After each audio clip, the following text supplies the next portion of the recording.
não tiveram oportunidade. Tá? Ótimo.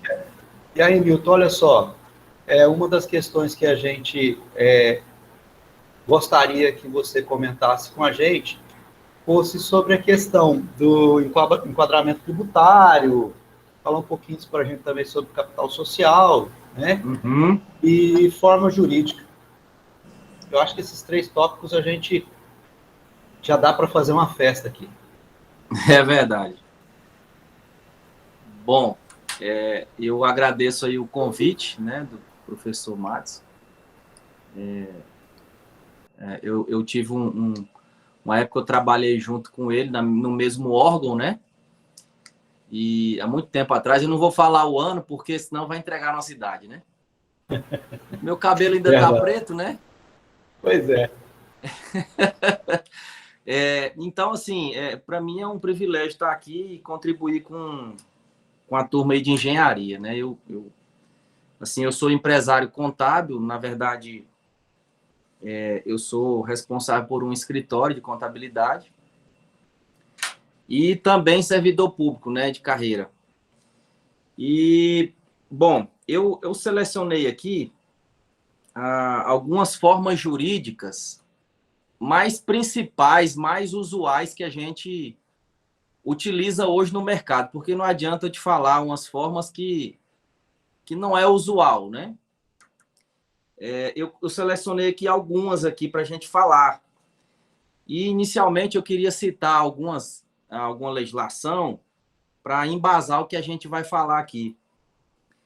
Por exemplo, como que surgiu essa questão da sociedade anônima, das sociedades, como que eu posso constituir uma empresa hoje no Brasil?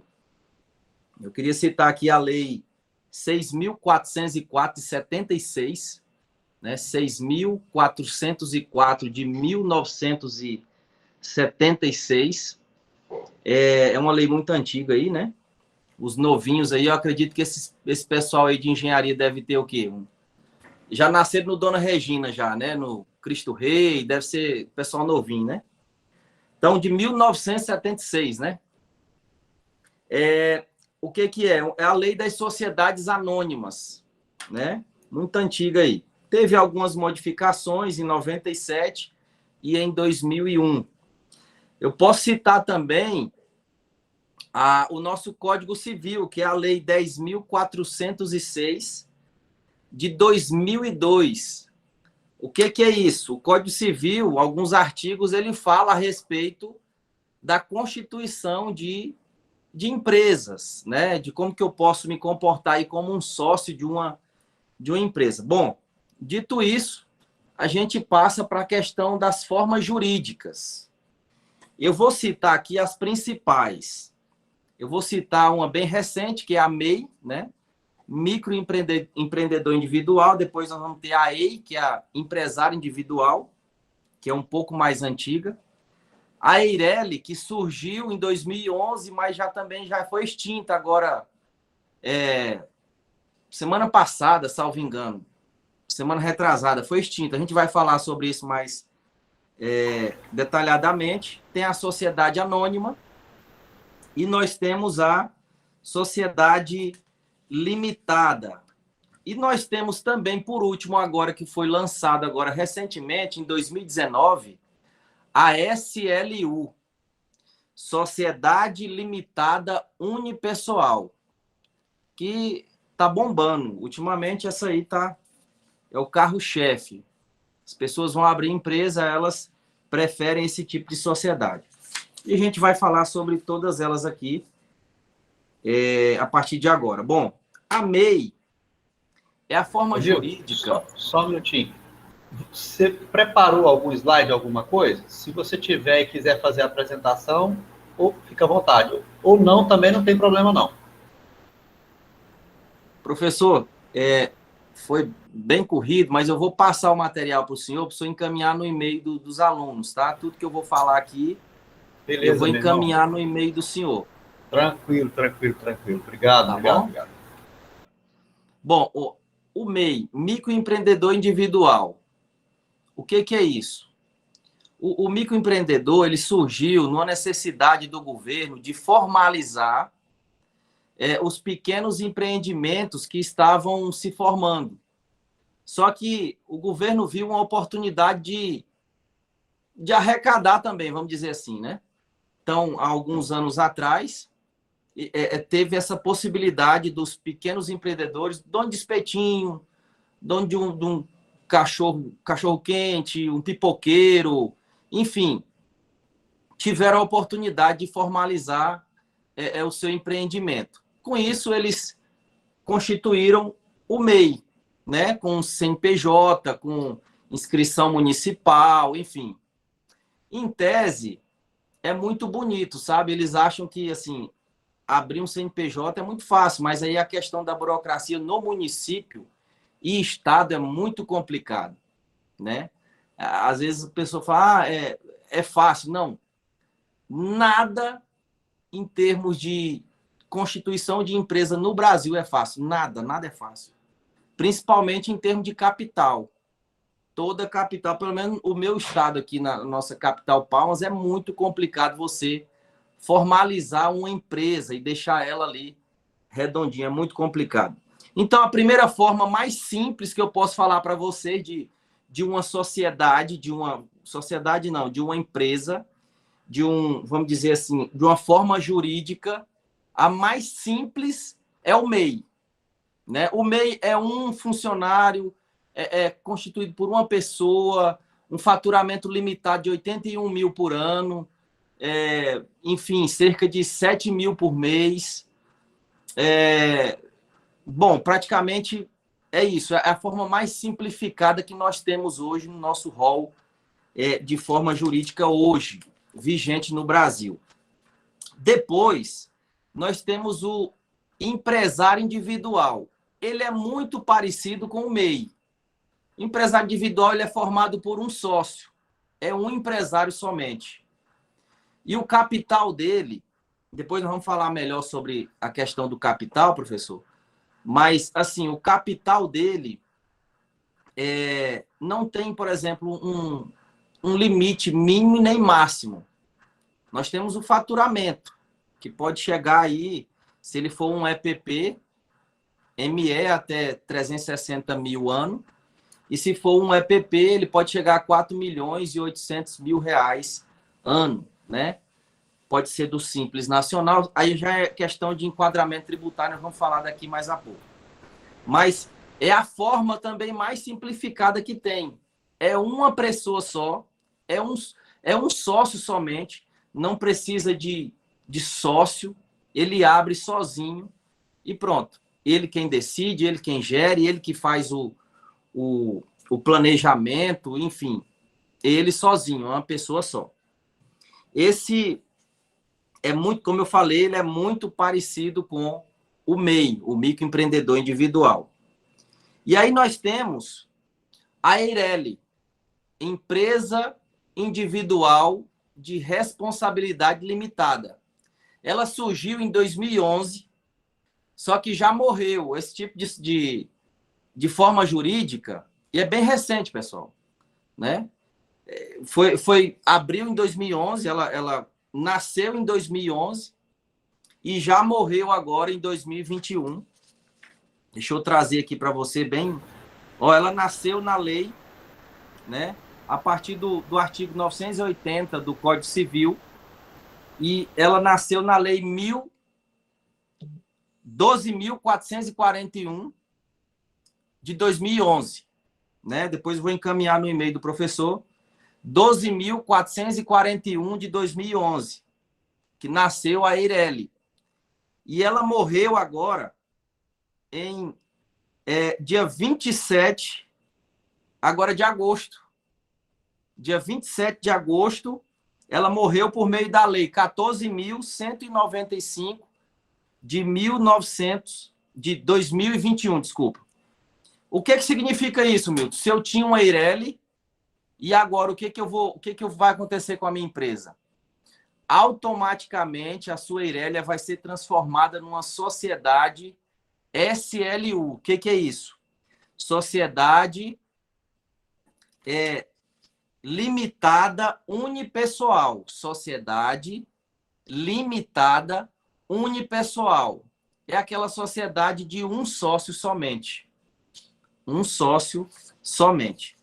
Como que surgiu a Eireli antes? Vamos lá. A Eireli, ela surgiu de uma necessidade do governo de acelerar mais a questão da economia, de dar mais oportunidade, porque existia somente o empresário individual. Só que o empresário individual, ele era muito, vamos dizer assim, essa forma jurídica, empresário individual, ela é muito perigosa juridicamente. Deixa eu tentar te explicar. O empresário individual, quando houver algum tipo de ação judicial, quando tiver algum litígio em relação à empresa, os bens do sócio, que é um somente, constituída por um sócio somente, ela vai em cima, o juiz, a ação, ela vai em cima dos bens do empresário. Ou seja, as pessoas não sabem, mas ela fica muito vulnerável. O empresário individual, ele fica muito vulnerável em relação a isso, sabe? É como o MEI também. O MEI, se você, por exemplo, deixar de pagar os R$ 70 do MEI mensal lá, inclusive eu queria perguntar, tem algum MEI aí? Alguém que já abriu um MEI, que é empresário individual? Se tiver, manifeste. Não, Milton, ainda não. Tá. Estamos preparando para essa fase. Certo. Porque, veja bem, você paga lá, você vai pagar, ou você conhece alguém que paga. Olha lá, o Zilan tem um MEI, tá vendo? Ele sabe o que eu estou falando. Ele paga R$ 70 por mês. Mas se o Zilan deixar de pagar os R$ 70, o governo vai liquidar ele uma hora. O governo vai falar assim, olha, eu estou te notificando, se você não regularizar, eu vou te encaminhar para a dívida ativa. E aí a dívida ativa, ela te liquida, meu irmão. Não tem jeito, ela bloqueia o seu, sabe, os seus bens, bloqueia primeiro os seus créditos na conta, né? Ele vai na sua conta bancária, depois em cima dos seus bens. Enfim, você fica muito vulnerável. E aí, o que acontece? A Eireli, ela surgiu para... Professor, e tem essas represálias também quando ele não faz a declaração de imposto de renda e tal?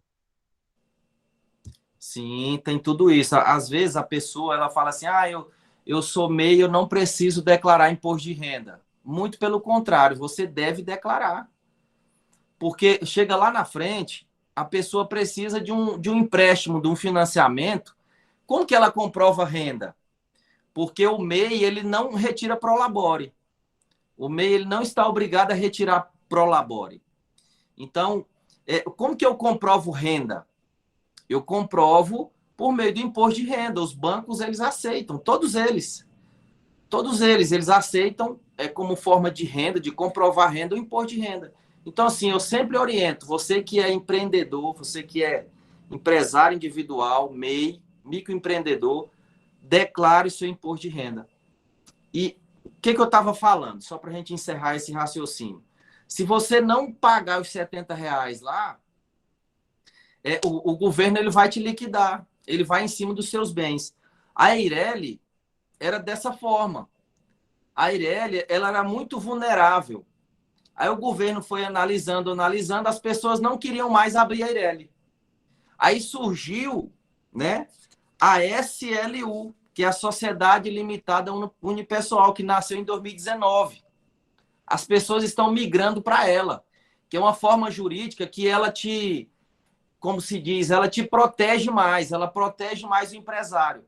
O empresário não fica mais vulnerável, como ficava no MEI, no EI, que é o empresário individual, que está pouco usado. O EI deve acabar em breve também, não sei, mas o governo deve estudar alguma maneira de acabar com isso, porque o MEI e o EI, eles são quase iguais, só muda a questão do faturamento e a quantidade de funcionários, que no MEI eu só posso contratar um, né? E posso ter um faturamento de 81 mil ano. E no EI, que é o empresário individual, eu tenho um faturamento aí, enfim, posso faturar até 4.800.000. Tributação no Simples Nacional, a partir de 4% em cima do faturamento. Enfim, então, a Eireli morreu. Ponto, acabou. Ah, mas como que faz agora? As empresas que eram Eireli, elas são transformadas automaticamente em SLU, Sociedade Limitada Unipessoal. Tem uma pergunta. SLU permite abrir outra forma jurídica? Sim, permite. Antes, a Eireli, ela não permitia. A Eireli era muito, sabe, eles viram que era fora da realidade, começaram a estudar e viram que a SLU, a Sociedade Limitada Unipessoal, era a mais usual e era uma forma assim que era mais vantajosa para as pessoas, né? Não tinha mais sentido deixar a Eireli, né? Então, as Eirelis, então, a partir de 27 de agosto desse ano, são transformadas automaticamente. Por exemplo, lá no escritório eu tenho um monte lá, Eireli. Aí começaram a me perguntar, e a minha? Como é que vai fazer? Como é que eu vou fazer? Não, calma. É automaticamente transformada, né? É automaticamente transformada. Isso a Junta Comercial e a Receita Federal vão fazer esse trabalho aí sem custo nenhum, né, para os empresários. Bom, sociedade anônima. Ah, tá. O Jeremias está perguntando, o capital social ficou como na SLU? Bom, na SLU, vamos falar logo sobre ela, né? Que eu acho que já está na sequência aí. Depois a gente fala da sociedade anônima. A SLU, ela é uma mistura, vamos falar inicialmente, ela é uma mistura de Eireli com sociedade limitada. Por quê, Milton? Porque ela só precisa de um sócio, né? Ela só precisa de um sócio e ela tem os mesmos requisitos, vamos dizer assim, da sociedade limitada, né? A tradicional limitada, LTDA, né? Você já ouviu falar nisso, né? LTDA, né? É engraçado, só uma... Eu lembrei de uma coisa aqui, Marcos. Uma época eu morava na fazenda. E aí eu lembro que quando eu ia dormir, né? Dormia cedo. E a lamparina estava acesa ainda. Eu enxergava o teto, né? E eu enxergava lá Cerâmica 5 Irmãos Limitada. Eu falava, pô, LTDA, aliás. Eu falei, rapaz, o que é LTDA, né? Eu cresci com aquilo na cabeça. Aí depois de muito tempo eu fui descobrir o que era LTDA, né? Já fiz essas indagações também. Muito bem. Então, assim, hoje, as pessoas elas estão tentando simplificar mais as coisas. E o governo, ela entende isso. O governo, depois de muito tempo, ele começa a entender isso, porque o governo ele é um pouco mais lento para funcionar as coisas. Por exemplo, para comprar uma caneta, tem que ter uma licitação, dura aí 3 meses, um exemplo, né? Então, o governo viu que poderia enxugar para facilitar melhor. E hoje, a gente sabe que lidar com sociedade hoje é muito difícil. Eu não sei se tem alguém aqui que é sócio, que tem um pai que é sócio de alguém, que tem uma mãe que é sócia de alguém numa empresa. Rapaz, não é fácil, porque o casamento, você vê ali que, na verdade, o casamento também é um contrato. Eu não sei se você sabe, o casamento hoje, ele está no Código Civil, ele é um contrato entre duas pessoas, é uma sociedade. E tem atrito, meu irmão. Agora, você já imagina pessoas diferentes, pensando diferente. E tudo bem, tem um sócio administrador para decidir, mas é muito difícil. As pessoas hoje, eles não querem mais esse tipo de atrito, esse tipo de, sabe? Ah, você manda mais, você manda menos, isso e aquilo. A gente vai falar agora sobre a sociedade limitada, mas estamos falando da SLU, né? Então, o companheiro perguntou aí sobre o capital social. O capital social, ele pode ser baixo ou pode ser alto. não existe um limite. Por exemplo, o Eireli, existia um limite de 100 salários mínimos. Agora você multiplica 100 vezes 1.100. Cadê alguém que é bom de conta aí? Cadê? Os engenheiros, todo mundo é... Dá quanto? Os engenheiros têm que contar para nós aí. Vocês é que são dos números aí, moçada. Vamos lá. 110 mil. 110 mil reais. Num futuro, vamos dizer assim, hoje, o contador, ele respalda no contrato social, você fala assim, eu tenho 100 mil reais. Para abrir uma empresa hoje, vou ser bem sincero com você, não precisa comprovar o dinheiro, sabe? Porque você tem duas formas de constituir um capital. Ou com bens, ou com recurso financeiro. Aí, antigamente, precisava comprovar. Você precisava comprovar que você tinha aquele dinheiro. Hoje não, hoje está tranquilo. Mas talvez num futuro breve, não sei como é que vai ser a cabeça do governo, porque ninguém sabe como é que é a cabeça de governo. Entra um com um pensamento, depois entra outro com outro pensamento. Mas hoje não precisa você comprovar. O próprio contador, nós, contadores, dizemos lá e respaldamos, olha, realmente é esse dinheiro que ele tem mesmo. E a gente coloca lá, é recurso financeiro. Mas a Eireli, por exemplo, é 100 salários mínimos. Não tem esse negócio de, Eireli, eu posso começar com R$1.000. Não, não pode. Não pode. Agora, a SLU, você pode começar com um capital de R$1.000. Você pode começar com um capital de 10 mil, um capital de 5 mil. Você entendeu? Tranquilamente. Tranquilamente. E a sua responsabilidade na empresa é em cima desses 5 mil que você declarou, ou 10 mil, ou 50 mil, não sei, né? Os engenheiros aí têm muito dinheiro, esse pessoal aí deve colocar uns 100 mil, né? Uns 200 mil de capital inicial, né? É daí para fora que esses caras vão começar. Profetiza aí, professor. Esse pessoal aí, ó, Jeremias, esse pessoal tem cara de rico aí, ó, Lucas, Ian, esse pessoal aí tem, né?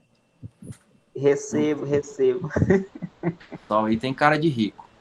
Então, a sua responsabilidade é em cima desses 5 mil que você declarar. E se houver, por exemplo, uma execução, alguma coisa judicial, não vai em cima dos seus bens. Do seu particular, não.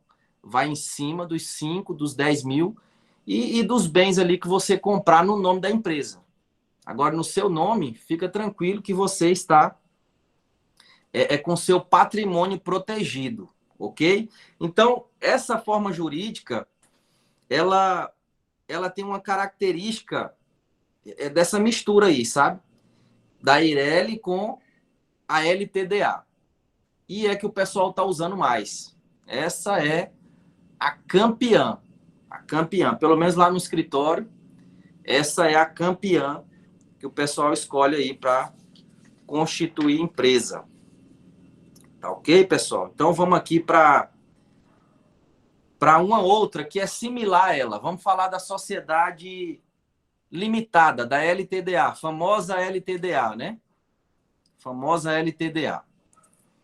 Essa empresa, essa forma jurídica, ela também é muito usual no nosso país. Por quê? Porque é a sociedade simples que a gente conhece, né? Eu quero formar uma sociedade com um colega meu de faculdade. Pronto. Você entra, né? E forma essa sociedade. Qual a característica dela? Tem que ter mais de um sócio. Tem que ter, no mínimo, dois sócios. Ok? No mínimo, 2 sócios. Capital social dela. Também não tem um capital mínimo assim. Não, você pode começar com R$1.000, com 5 mil, com 10 mil. Mas aí você tem que colocar, aí aqui entra as responsabilidades. Aí, por exemplo, o Lucas vai formar uma sociedade com o Jeremias. Aí eles não podem ser SLU. porque já tem mais de um sócio, são 2 sócios. O que vai acontecer? O Lucas e o Jeremias, eles vão ter que entrar num consenso. Eles vão fazer o seguinte: olha, eu tenho 5 mil para começar. Você tem quanto, Jeremias? Não, eu tenho 10. Tá bom. 10, tá. Aí, isso, somando todo, dá 15 mil, é 100%. Aí, tantos por cento para o Jeremias, que é um pouco mais, e tantos por cento para o Lucas. Aí, eles vão decidir agora quem que é o administrador da empresa. Quem que é o administrador, o Lucas ou o Jeremias? Ah, não, Milton, eu decidi que vai ser o Jeremias. Beleza, tem que constar no contrato social. Ah, nós decidimos que vai ser os 2. Pode? Eu pergunto para vocês, pode ou não, pessoal? E aí, Eu pessoal? acho que não, professor. Vocês se lembram que nós comentamos em sala a respeito da questão de lá no perfil do sócio, lá do empreendedor, você colocar as suas atribuições? Porque aqui no contrato social, ela vai ter peso também, tá? Então, assim, o que você coloca aqui no seu contrato social é o que você vai abastecer e o que você vai colocar lá no seu, no seu plano de negócios, quando você for buscar um financiamento externo, entendeu? Não pode estar diferente, tem que ser a mesma coisa também. Exatamente. Por exemplo, eu sempre pergunto assim, vocês, os 2, vocês têm disponibilidade de, por exemplo, precisa de uma reunião lá em Brasília, um exemplo. Tem empresas que é assim, ela começa, mas ela já vira uma multinacional rápido. Você vai ter tempo de ir lá, o administrador? Vai ter tempo? Tenho. Não, beleza. Então, aquele que tem expertise, essa questão do plano de negócio é importante, porque você vai colocar as atribuições de cada um. Então, assim, tem gente que fala assim, não, coloca nós 2, então, como qualquer negociação, nós 2 temos que assinar junto. Pode? Pode. Os 2 podem responder solidariamente, os 2 juntos, assinarem concomitantemente os 2 juntos. Pode. Ou então escolhe só um, enfim. Mas alguém tem que responder pela administração da empresa. O que o administrador faz? Ele administra. Ele contrata pessoas, sabe? Ele pode... o que foi perguntado aí, Jeremias? Se um terceiro pode ser, se o administrador pode ser um terceiro contratado. Pode, pior que pode. Pode. Né? Hoje pode. Né? Enfim. Então, assim, suponhamos que eu queira montar uma empresa, então. Eu e mais 2 colegas queremos montar uma empresa. Todos 3 somos servidores públicos federais. Exemplo, tá? E para mim montar uma empresa, eu sei que eu posso abrir, mas eu não posso estar no contrato social dela como administrador, pelo fato de já ser servidor público, correto? E tem as cotas também. Sim. Aí o seguinte, tem as cotas também? Como é que é? Eu não entendi. Por exemplo, no âmbito estadual, você só pode ser cotista, você não pode ser administrador e nem empresário. Tá, entendi. Mas a cota, ela pode ser até, salvo engano, 5% ou 10%. Não pode passar disso. Depois eu posso levantar para você essa questão. Ótimo, obrigado. Aí a questão assim, então, aí no caso nosso, por exemplo, dos 3, nós poderíamos contratar um administrador e citar o nome desse administrador no contrato social? Pode, você pode fazer também uma procuração pública, né? Tá. Essa pessoa representar em licitações públicas, em leilões, enfim, várias. Aí coloca lá o rol, né? Em bancos, enfim, aí você vai colocar em INSS, Receita, enfim, você pode colocar lá nessa procuração pública, né? Tem que ser pública. Bom, enfim, a sociedade limitada a gente estava falando, né? Bom, eu acho que sociedade limitada é isso. Vamos para a sociedade anônima? Sociedade anônima. Depois eu quero falar também sobre um outro tipo de... Mas talvez não compensa para vocês, que é a questão das associações, né? E das associações e das cooperativas. Mas talvez para vocês não é interessante. Não, mas é bom a gente passar pelo fato, Milton, pelo menos um sobrevoo, para o pessoal ter pelo menos uma noção de como é que funciona. Tá.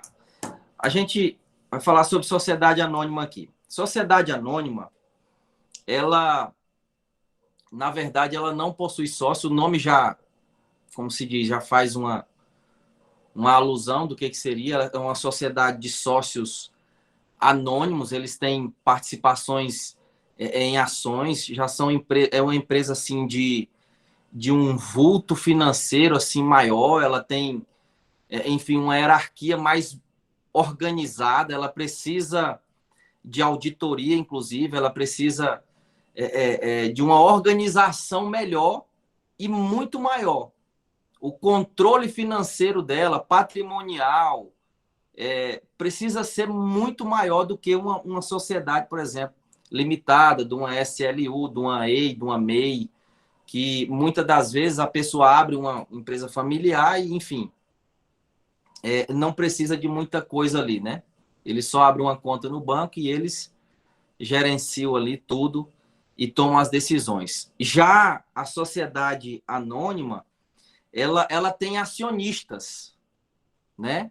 Eles têm a divisão de lucros, enfim, ela tem um cuidado maior com os custos, com as despesas e com os dividendos. Eles têm aí no caso tem que verificar o estatuto deles, como que funciona, porque alguns dividem lucro no final do ano e outros é trimestral, outros, enfim, outros é anual, enfim.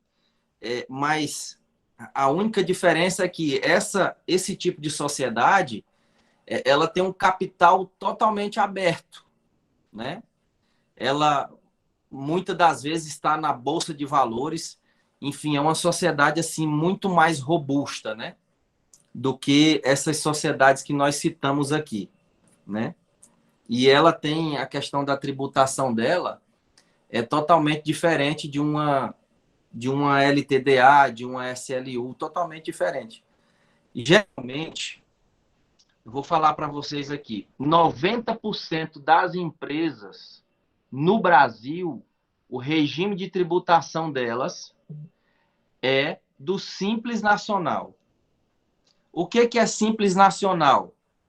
Simples Nacional, o que o governo fez? Ele pegou todos os impostos, imposto de renda, INSS, contribuição social, PIS, COFINS, ISS, ICMS, e colocou numa guia só e simplificou e chamou de Simples Nacional. Antigamente era Super Simples, hoje é Simples Nacional.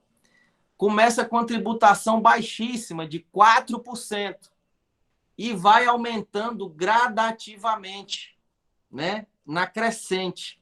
Quanto mais eu faturo, quanto mais a minha empresa fatura, vai crescendo. Vai crescendo, vai crescendo a minha alíquota.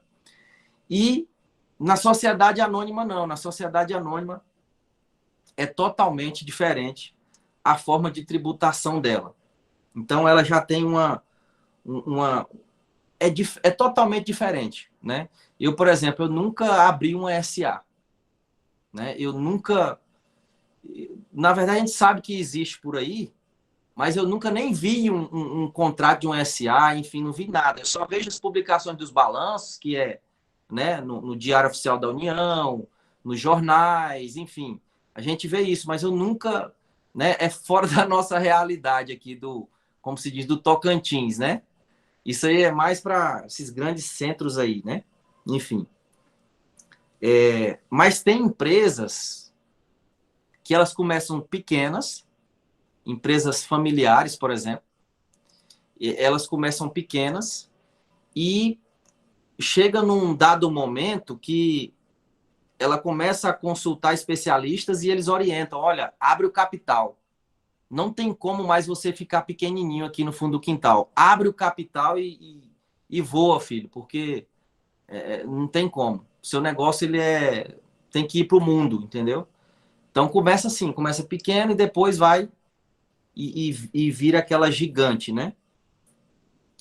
E queria falar sobre associações. Quarteto Supermercado SA.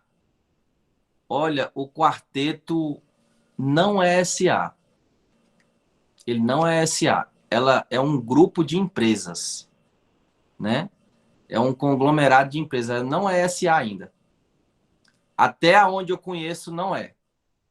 Ela é um grupo, né? É um grupo ali familiar e que eles têm filiais, né? E aí eles têm incentivo do governo, enfim, aí já é um outro estudo, né? Que aí eles, por exemplo, só para ver tanto que é forte, eles têm veículos próprios, eles buscam as verduras, os produtos dele, nos caminhões dele mesmo, né? Alguns produtos que como se diz, os fornecedores vão deixar lá na prateleira, mas eles compram fora, tem um TARE, né? O termo de acordo com o Estado, tem benefícios, enfim, mas eles não, bom, até onde eu sei, eles não são SA. É um grupo de empresas, né? Existe a matriz. Acabei de fazer uma pesquisa bem rápida aqui, ele é uma limitada, tá? Exatamente. LTDA. Quarteto Supermercados Limitada. Isso. Aí é um grupo de empresas que eles têm aí seus benefícios fiscais, enfim, e são muito fortes, né? Bom, associações. Por exemplo, você sabia que uma igreja, ela é uma associação? Ela é uma entidade religiosa, mas ela é uma associação ali de membros. Ela é uma associação, um tipo de associação. Por exemplo, não sei se você é servidor aí, tem várias associações que você vê que eles têm clubes, enfim. Tem a SEMP, tem o Sintras. É uma associação, né? Vamos dizer assim, não é uma empresa, ele não gera lucro, não visa lucro, mas é uma associação. Não visa lucro, mas tem ali os interesses deles, né? Vamos lá para cooperativas. Cooperativas dos anestesiologistas do estado de Tocantins. Cooperativa dos pescadores. Cooperativa disso, de aquilo. Você já ouviu falar em algum lugar. Pessoas com o mesmo objetivo, pessoas com o mesmo pensamento, eles se unem para fortalecer o produto deles, para escoar, para venda, enfim, para buscar benefícios para eles. Gera lucro? Visa lucro? Olha, eu falo que visa lucro. Como que constitui? Olha, eles constituem parecido com associação, tem um estatuto, tem uma ata de posse, é diferente da LTDA, que é um contrato social, por exemplo. É diferente, tá? Bom, essas são as formas jurídicas que a gente falou, né? Eu queria falar, assim, bem rapidamente sobre a questão da tributação. Como que funciona hoje no Brasil? Eu quero te falar sobre 3. Eu quero começar com o lucro real. O lucro real é o mais complexo. Quem utiliza, Milton? Dá um exemplo. Quem utiliza lucro real geralmente são construtoras. Você vê aí esses prédios aí, bonito, grandão aí, as construtoras que fazem, né? Construtoras são empresas grandes. Elas são do lucro real. Eu te afirmo isso. Elas são do lucro real. O que é isso, Milton? Lucro real. A tributação é em cima do lucro real que ele teve. Ou seja, ele deduz das receitas, ele deduz as despesas e os custos. E o que sobrar no lucro ali, ele faz a retirada do imposto de renda, ele calcula o INSS, o ISS, enfim, toda aquela PIS, COFINS, contribuição social, em guias separadas. É muito complexo a questão do lucro real. Vocês aí que vão partir para essa área, o lucro real para vocês, no caso de abrir uma construtora, ela compensa muito. Por que, Milton, que compensa? O lucro real, você consegue, por exemplo, uma construtora, ela tem muita despesa. Ela tem despesa com folha de pagamento, né, que é os peão da obra. Ela tem despesa com alimentação, ela tem despesa com, sabe, com compra de material, tem despesa com combustível, com veículos, enfim, com material de escritório, enfim, é uma série de despesas e custos fixos e variáveis que leva a esse cálculo ser mais vantajoso para o lucro real. Ser mais vantajoso para o lucro real. Então, o lucro real, para vocês, para a área de vocês, ela compensa muito, se for uma construtora que movimenta muito, né? Agora, se for por exemplo, eu tenho lá construtoras pequenas, constrói pequenas casas, faz pequenos reparos, e ele está no Simples por enquanto, né? Está no Simples Nacional, que a gente vai falar daqui a pouco. Por quê? Porque ele é pequeno ainda, não compensa, porque os honorários do contador para o lucro real é totalmente diferente para o Simples Nacional. Então, tudo isso você tem que colocar na balança e para ver a forma mais vantajosa para vocês. Lucro presumido é a segunda forma de tributação no Brasil. Lucro presumido. Tem o lucro real, o lucro arbitrário, eu não vou falar dele, que nem usa, tá? Não precisa nem falar. Lucro arbitrário e o lucro presumido. E eu vou falar do lucro presumido. O lucro presumido a gente presume, né? Aí depende, se for do comércio, é uma presunção, e se for de serviço, é um outro tipo de presunção. Eu não vou entrar em pormenores, que aí acho que fica meio complicado para vocês entenderem. Mas o lucro presumido, eu presumo o lucro que vocês vão ter. Aí, em cima disso, eu apuro o imposto. Diferente do lucro real, que o nome já diz, é em cima do lucro real que vocês tiveram. Receita menos despesas e custos. Aí eu apuro o lucro. Em cima do lucro, eu calculo os tributos, os impostos que vocês devem recolher para o governo. Então, a diferença é essa, que no lucro presumido, eu presumo o lucro que vocês vão ter. Tá? Aí, enfim, aí tem todo um cálculo, enfim, 32%, depois 8%, enfim, mas geralmente a diferença é essa. E aí nós temos o terceiro, que é o Simples Nacional. O Simples Nacional, igual falei para vocês, 96%, eu me arrisco a dizer que eu não tenho o dado atual agora, mas se o professor Matos puder pesquisar aí, que eu estou usando meu celular aqui, pode colocar no Google qual a quantidade, qual o percentual de empresas no Brasil no Simples Nacional. Você vai ver lá que, veja eu asseguro para você, vai aparecer aí mais de 95%. Será que eu vou falhar?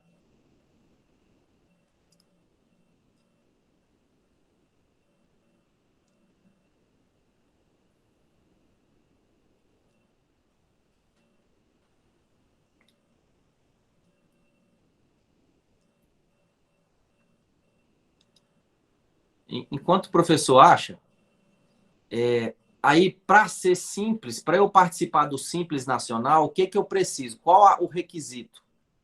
Eu preciso ser microempresa ou empresa de pequeno porte. O que é isso?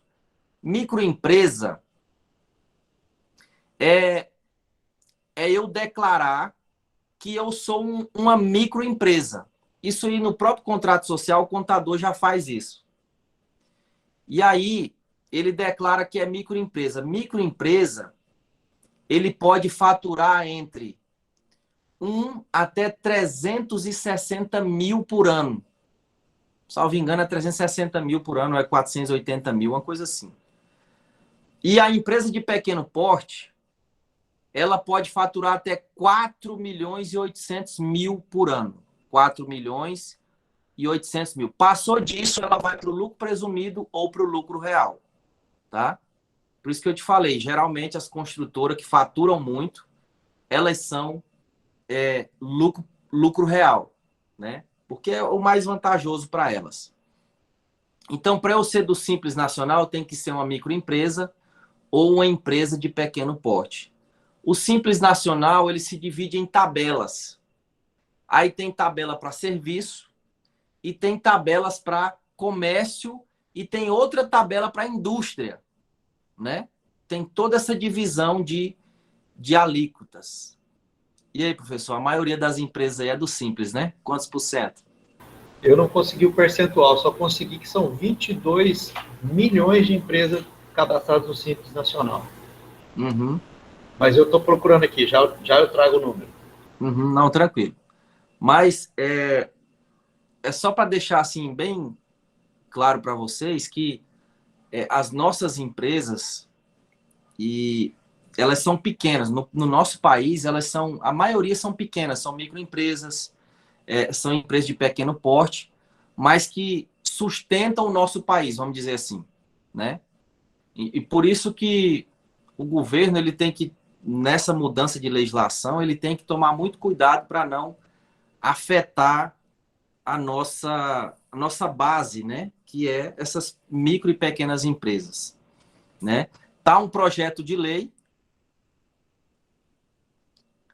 essa questão de não visar lucro. Tem uma pergunta aí que eu não estou tendo acesso aqui. Jeremias está falando aqui, nessa questão de não visar lucro, a Unicatólica não visa lucro, parece que ela não é lucrativa. Jeremias, universidades, por exemplo, que estão linkadas com algum tipo de entidade filantrópica, por exemplo, a Unicatólica, Hospital e Maternidade Dom Orione, lá em Araguaína, são entidades que não visam um lucro, porém, elas dão lucro. E esse lucro, é engraçado isso, né? Elas não visam, mas elas dão lucro, mas o lucro é revertido em prol da própria sociedade. Por exemplo, o Dom Orione, ele tem uma parte do atendimento dele, ele faz de forma voluntária, vamos dizer assim. Entendeu? É isso que você não entendia? Beleza. A Paulina está perguntando. Ô, Milton, se eu estiver errando alguma coisa, você me corrige aí, cara. Pode ficar tranquilo. Não, mas é isso. Eu queria só complementar, bem antes de você entrar na próxima pergunta, a questão da OPAS, Organização Pan-Americana de Saúde. Isso. É uma organização monstruosa. Sim. Ela também não visa lucro, mas ela dá muito lucro, meu irmão. Exatamente. A OPAS, na verdade, ela é uma empresa que é contratada pelo governo para prestar serviço para o governo, né?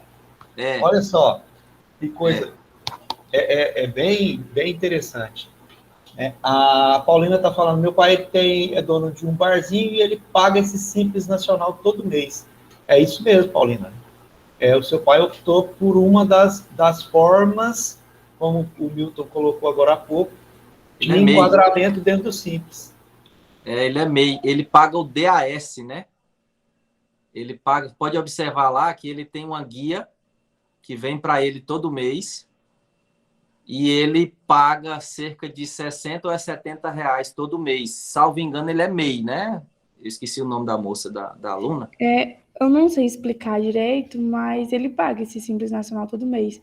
Porque assim que ele abriu o barzinho, depois de um certo tempo, a venda dele aumentaram muito, e aí falaram que ele tinha que abrir, porque por causa de uns trem lá, e aí tinha que abrir, aí ele paga. Só que eu nunca, olhei direitinho os papéis, não, só dei uma olhada por cima, assim, mas nunca tentei aprofundar no assunto, não. Mas ele paga todo mês esse Simples Nacional.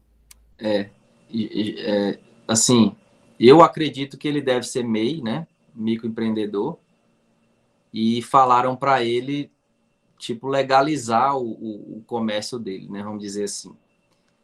E aí, se daqui uns dias eles vão observar o faturamento dele, alguém deve estar orientando ele, algum contador, ou então algum fornecedor, que eles também têm muito conhecimento, e ele deve estar possivelmente migrando para outra forma jurídica, que é a ME. Ele está indo de MEI para microempresa, talvez, né? Foi o fornecedor que orientou ele, porque ele fazia as compras tudo pelo CPF, né? E falaram que as compras estavam sendo muito alta, o valor muito alto para estar no CPF. Já tinha um certo tempo, aí orientaram ele a transformar o base lá em microempresa, eu acho. Isso. Aí ele está pagando isso agora, depois de um certo tempo que falaram lá para ele. É basicamente o valor mesmo que o senhor falou. Isso, muito bom. É isso aí mesmo. Milton, 87% das empresas se enquadram no Simples Nacional. Vou mostrar aqui para vocês, vou apresentar a minha tela, e aqui eu vou mostrar onde é que foi que eu vi isso, tá? Vocês já estão conseguindo me ver aí, gente, minha tela? Sim. Olha aqui, ó. Eu vou ampliar aqui, vou ver se eu consigo ampliar aqui, para ficar melhor para vocês verem. Acabou que não aumentou para nada aqui.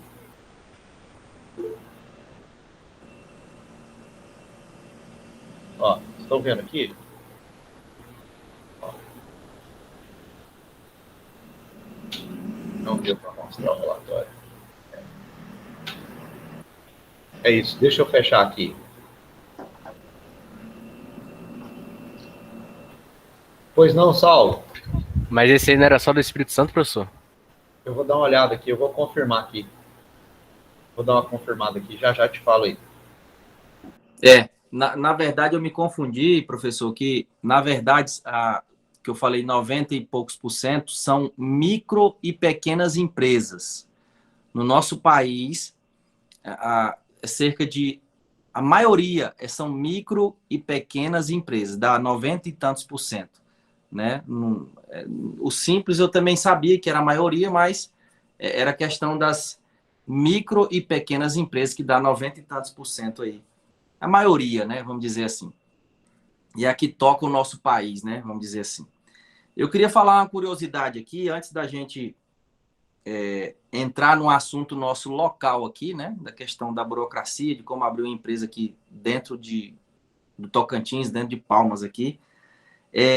A empresa mais antiga do mundo, ela foi aberta, fundada em 578 depois de Cristo, no Japão.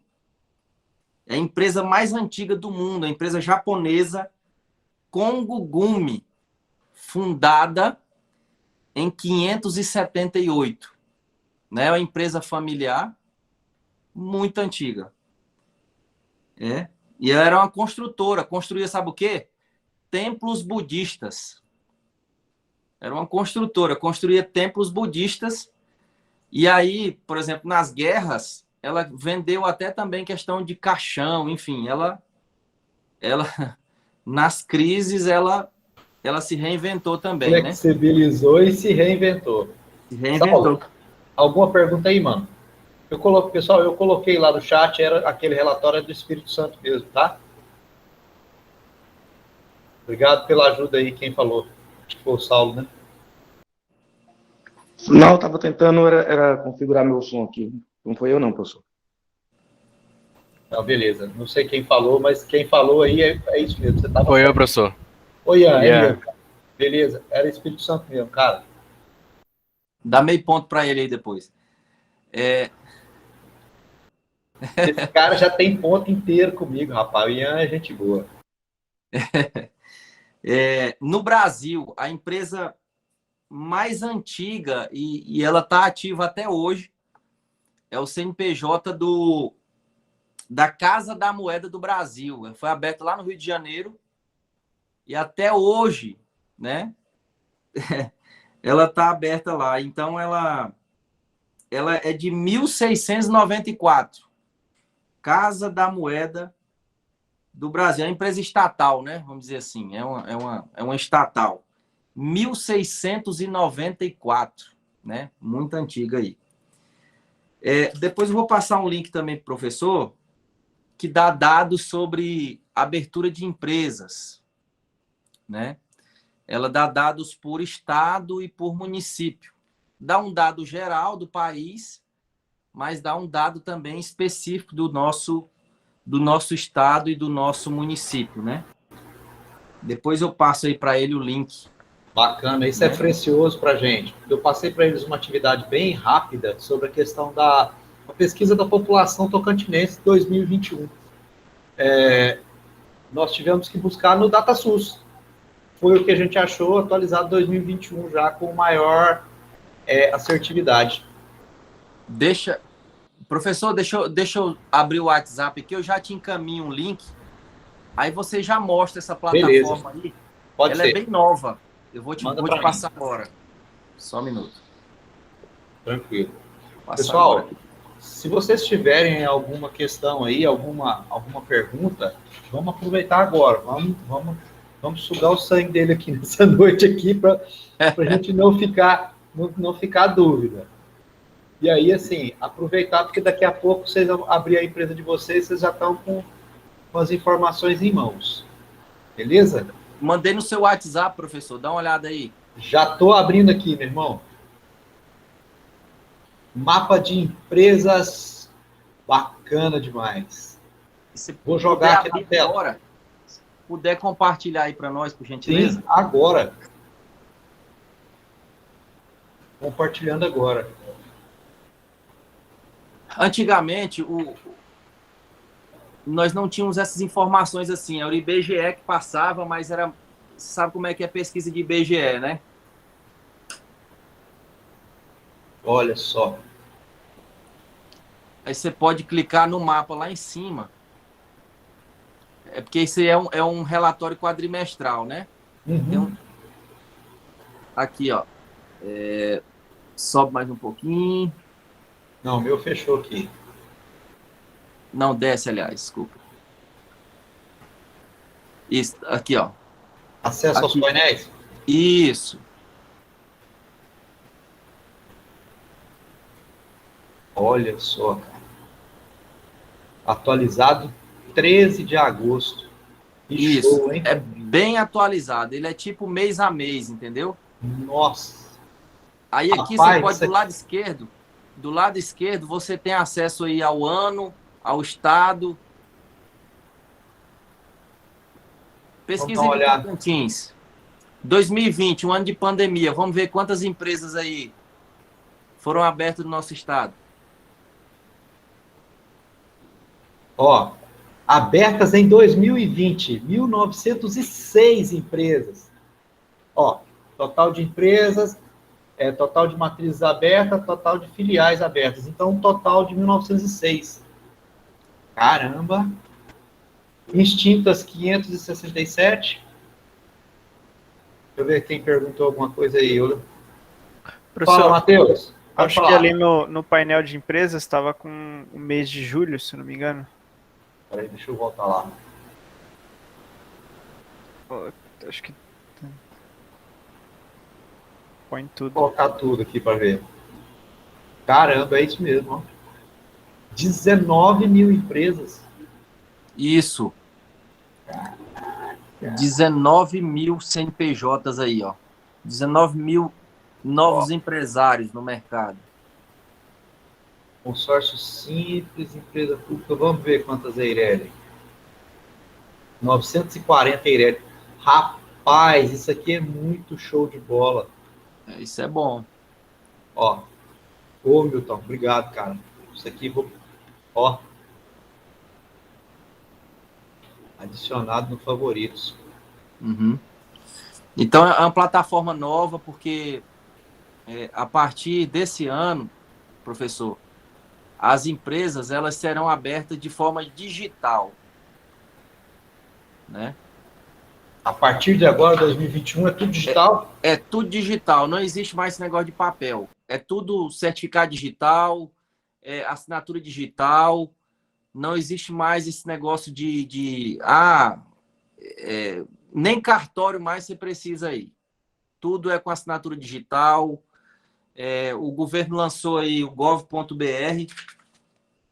O gov.br, inclusive, vai pegar todo mundo, né? Eu não tenho, mas daqui a uns dias você vai ter que ter um acesso ao gov.br. No gov.br você vai ter acesso, como se diz, nós estamos caminhando para uma matrícula única, um documento único. Vai juntar tudo numa plataforma só.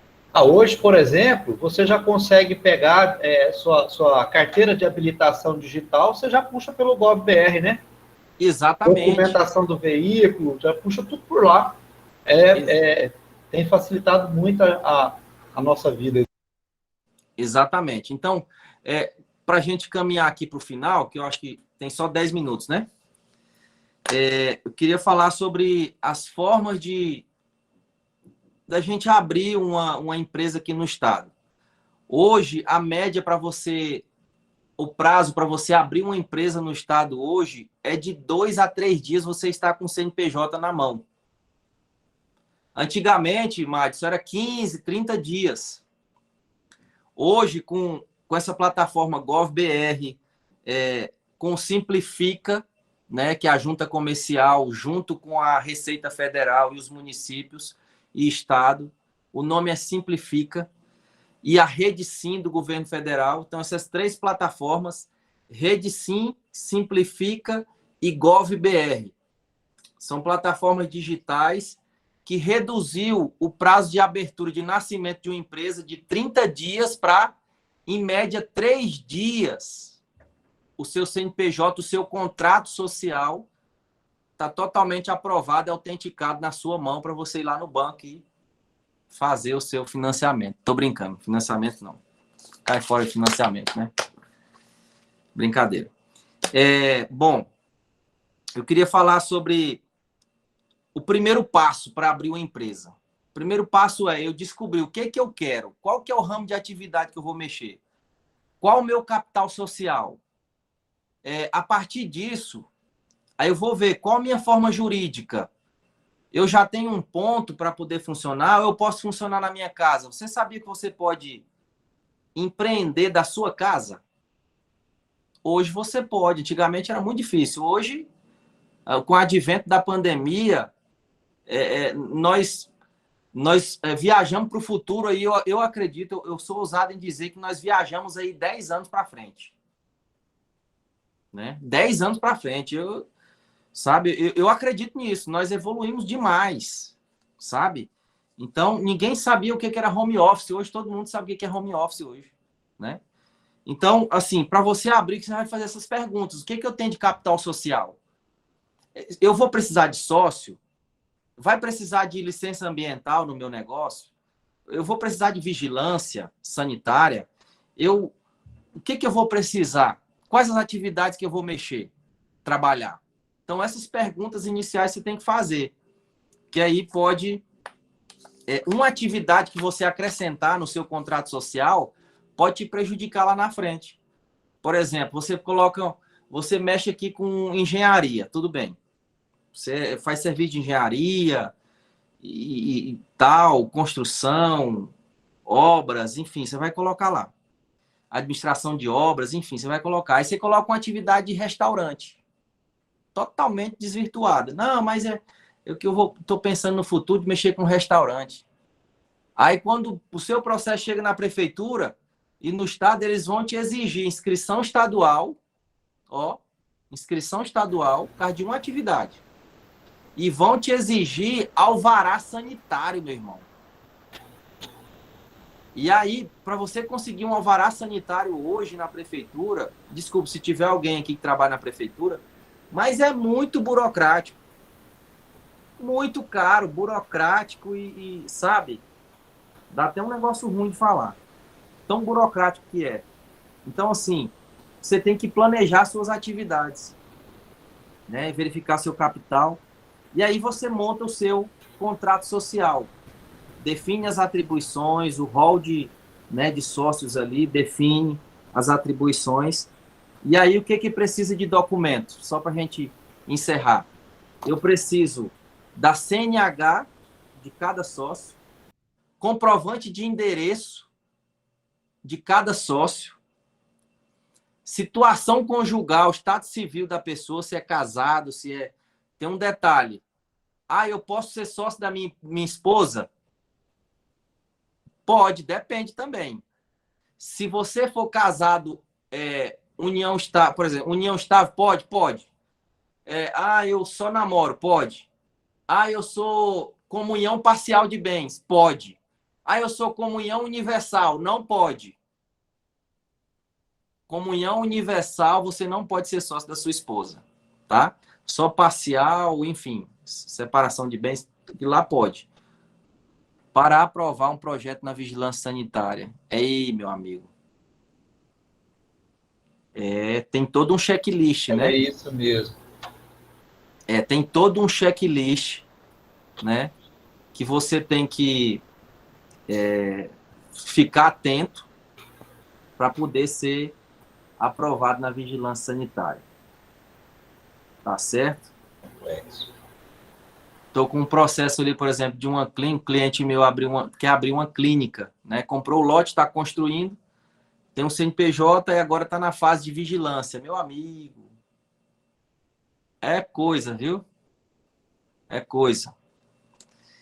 Aí, licença ambiental, licença sanitária, vistoria, às vezes precisa até de corpo de bombeiro, né? E depois daquele acidente que teve lá no sul, Matos, me lembra aí, professor, aquele acidente que teve com aqueles... Lá em Santa Maria? Lá naquela Isso. boate? Depois daquilo lá, se você for atender público, você tem que ter um teto especial, a questão do forro tem que ser especial, anti-chamas. É uma série de burocracias, sabe? É uma série de burocracias para você poder atender o povo e poder ganhar ali seu dinheiro, né? Vamos dizer assim. Bom, basicamente isso, né? E o ponto, o endereço onde vai funcionar. 3 dias você está com o CNPJ em mãos, né? Aí depois, se precisar de inscrição estadual, mais uns 5 a 6 dias. E a inscrição municipal, mais uns 5 dias. Ou seja, antes de um mês, você está com a empresa toda ali, já pronta para funcionar. Aí, no caso dos engenheiros, precisa do CREA, né? Registro no CREA, aquele negócio todo, né? Os conselhos, né? Tem um detalhe. Tem um detalhe que é muito importante. Cada atividade, cada ramo de atividade tem suas particularidades. Por exemplo, farmácia. Tem um conselho de farmácia. Eles têm, por exemplo, um capital mínimo. Quando eu tenho um capital mínimo, eu pago uma anuidade menor. Quando eu tenho um capital elevado, eu pago uma anuidade maior. Aí a questão dos engenheiros aí, tem que ver lá no CREA, eu estou meio esquecido. Mas eu me lembro que no caso de farmácia tem isso.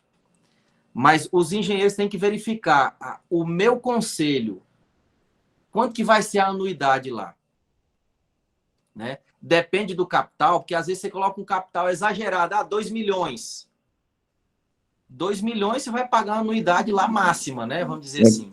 No CREA, algumas coisas que eu já vi, a anuidade ela é parcial para todos os mesmos valores. Aí o que acontece é que você, na hora de tirar as anotações técnicas do serviço, você tira individualmente como serviço, ou se você está assinando para uma empresa, você tira como carga e função. Aí são valores distintos, que varia também do tipo de serviço, da área, do valor de contrato que foi feito, aí eles vão passando os valores mais altos. Tá. Que aí tem a questão do seu CNPJ, né? Eles cobram um valor de anuidade além da sua responsabilidade técnica lá como engenheiro, eles cobram em cima do seu CNPJ também, entendeu? Tem que ver a questão do conselho lá, o que eles dizem em relação a isso. Mas basicamente é isso. Alguma pergunta, pessoal? Né? Vamos abrir, professor. Pessoal, alguma dúvida? Tudo sob controle? Tô mais tentando absorver tudo, professor, que eu nunca mexi com esse negócio. Pois é, Ian, é pesado, né? Por isso que eu falei para vocês, na escolha da forma jurídica, o que você vai fazer? Procurar um contador que vai te orientar certinho. Se lembram disso que eu comentei com vocês?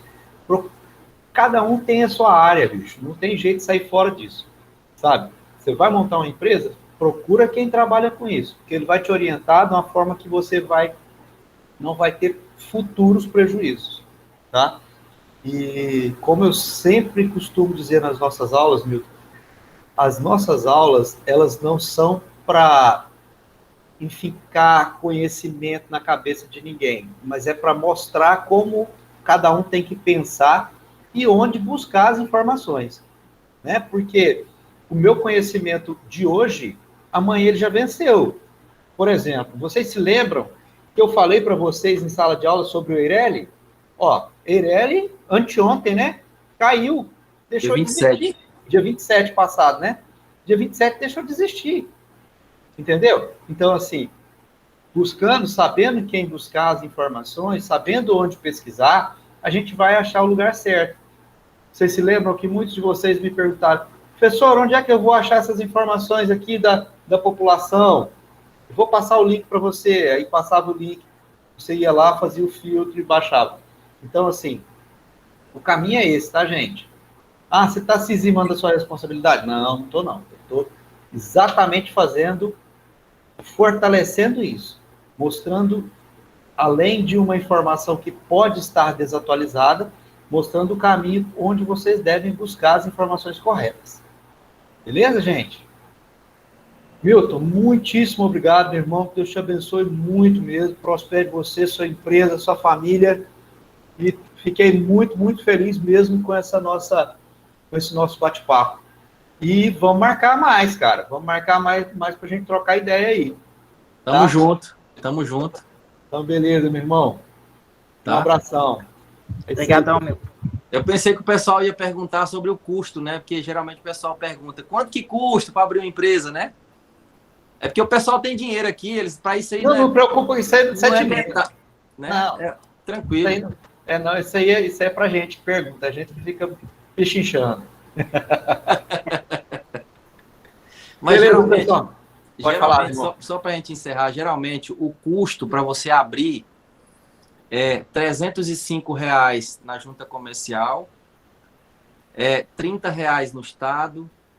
O que é caro mesmo é na prefeitura, que aí eles vão te cobrar um alvará caríssimo, né? Para mim é muito dinheiro, talvez para eles não é muito. Por exemplo, R$500 no alvará, isso para mim é caro, sabe? Olha aí. Jeremias, você não é brincadeira. Então, assim, não, cerca de... Com os honorários do contador hoje, está, por exemplo, para abrir uma empresa hoje, de 1.100 até R$3.000 você acha aí no mercado, né? Isso de honorários, né? Fora o custo que você vai ter com essas taxas, né? Então, de taxa aí eu colocaria uns R$1.000 de taxa, vamos colocar assim, R$1.000, né? Mais então, um honorário de 1.100, 2.100. De 2.100 a 5.000. Eu acho que 5 tá alto, né? Vamos dizer assim, tá alto, né? Tô falando assim, para você abrir tá. só esse custo inicial de documentação, entendeu, professor? Entendi. Sem falar em custo operacional, essas outras coisas, né? Eu tenho uma pergunta aqui. E para a gente fazer a mudança do tipo da empresa, por exemplo, para ela passar de limitada para um individual? Sim, é possível. É possível e vai custar também um dinheirinho aí para você fazer isso, né? Esse valor que eu falei... Esses custos seriam mais ou menos igual isso que você está falando, porque na realidade eu tenho uma empresa que está aberta, eu estou declarando ela como inativa. E eu estou querendo reabrir ela, e eu tinha um sócio com 1%, e infelizmente ele faleceu também agora no início do ano. E eu ainda não sei para onde que eu vou correr para fazer isso. Isso aí é um processo bem delicado, que você vai ter que pegar uma certidão de óbito dele, né? Com os familiares. E aí, se a empresa está inativa, você vai apresentar para eles que não tinha nenhum lucro, ela estava inativa. Então, assim, essa questão de herdeiros, meu irmão, é meio complicado, sabe? Mas você com um jeitinho ali vai conversando Ele e tinha um apresenta para fundamento eles. da cota, né? Eu vinha declarando ela aí há uns 8 anos aí como inativa aí já. Ah, não, tá tranquilo. Mas é possível sim. O custo é mais ou menos esse para pôr. É aqui em Palmas ou é no interior? É aqui em Palmas. Tá. O custo é mais ou menos isso aí. Talvez até um pouco menos. Ô, Milton, faz o seguinte, manda também para mim no meu e-mail aí o cartão seu, da sua empresa, que eu já vou passar para o pessoal aí, que eu estou vendo que nós vamos ter saído daqui pelo menos umas 5 empresas, meu irmão. Te dá a comissão. Aí eu pedi o contato, pode mandar algum cartãozinho lá. Olha aí, ó, tá vendo? Não, Beleza? tamo junto. Tamo junto. Tá? Então é isso, pessoal. Mais algum questionamento? Muitíssimo obrigado, Milton, pela sua participação. Da minha parte, não. A aula foi ótima hoje. Bem esclarecedora, Da bem minha- interessante. Da minha também não, ficou bem esclarecido. E só, meu irmão, trazer você para dar aula junto comigo aqui. Foi igual o professor falou, foi um bate-papo. É o que eu falei. Liga a Pode sua falar. câmera aí, vamos tirar uma selfie aqui. Deixa eu liberar aqui. E aí, pessoal, vocês abrem aí todo mundo aí, por favor. Bora tirar uma selfie aqui.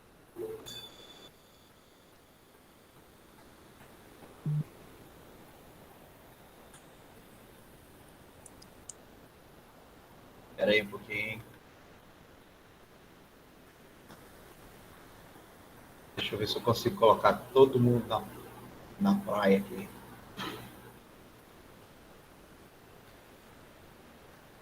Beleza. Cadê o Lucas? Cadê o... Ah, tá aí, pessoal aí. Aí. Vou tirar um print aqui da tela. Bacana, bacana, bacana. 1, 2, 3 e... Oi! Aí. Valeu, gente. Obrigado. Ô, Milton, mais uma vez, meu irmão, muitíssimo obrigado aí pela força, tá? Tamo junto. Pessoal, obrigado pela aula, foi show. Gostei da participação de vocês. É isso que eu espero que a gente tenha sempre, tá? Participação, porque a gente cresce juntos, todos nós. Beleza?